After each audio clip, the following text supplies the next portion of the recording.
এরকম ভাবে যদি করাতেন তাহলে আরো বেটার হতো আশা করি।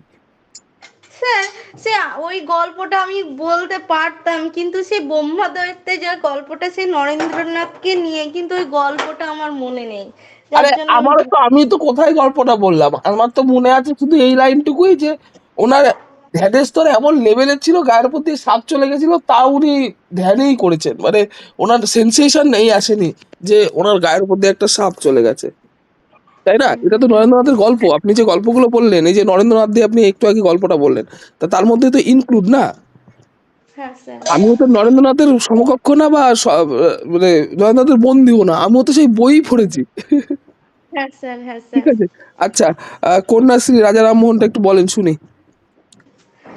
স্যার ওইটাই তো আপনাকে জিজ্ঞাসা করছিলাম, কি করে করব স্যার কন্যাশ্রী।